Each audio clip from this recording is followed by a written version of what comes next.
Let's say that you've decided that you're going to let your house go, or you've come to the realization that you can't afford to keep it, or you've done everything you can in foreclosure defense and you just can't defend it anymore, and you're kind of running to the end of it. So what are your alternatives to the foreclosure itself? And generally we're talking about selling it, doing a short sale, doing a deed in lieu, doing a bankruptcy. And so we're going to talk about that in this section. But I want to give you, first of all, just a kind of a general overview of what happens if you let the house go. And in particular, in this case, I want to give you something that you need to think about, which is the tax implications or the potential tax implications of letting the house go. And many people don't think about this. The very first thing is the IRS has a provision contained within its many, many volumes of code that says that any type of debt forgiveness is treated as income in the year that the debt is forgiven.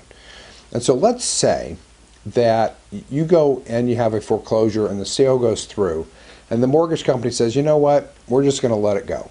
Don't worry about that deficiency, you're fine, everything's good. Or you have a deed in lieu, which we'll talk about in a minute, and you know, as part of that you get the bank to waive the deficiency, the difference between what you owe and what the thing is worth, which is what your goal should be. What they're going to do is they're going to send you a 1099, which you have to report as your income. So let's say that you have a $250,000 house that you owe $250,000 on it, but it's only worth $150,000. So you have a $100,000 deficiency balance. If they waive the deficiency, either by foreclosure or deed in lieu or consent to judgment, all these things that we're going to talk about, they're going to send you a 1099 for $100,000, as if you made $100,000 in that year. And you're going to get taxed, potentially, on as if you'd gotten $100,000.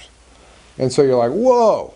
And that's something you need to think about, you know, when you're doing these different alternatives, which is why I'm kind of planting the seed now.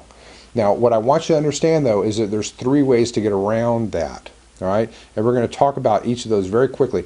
And why am I talking about this now? I just want to plant a seed, and then I'm going to show you the specifics of each of the techniques. But this is something that people very often gloss over. Realtors are wonderful about glossing over the tax implications of the short sales. They don't like to tell you about that.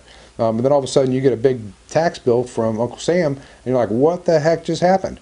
That's why I want you to tell you about it now, and then we'll talk about the specifics.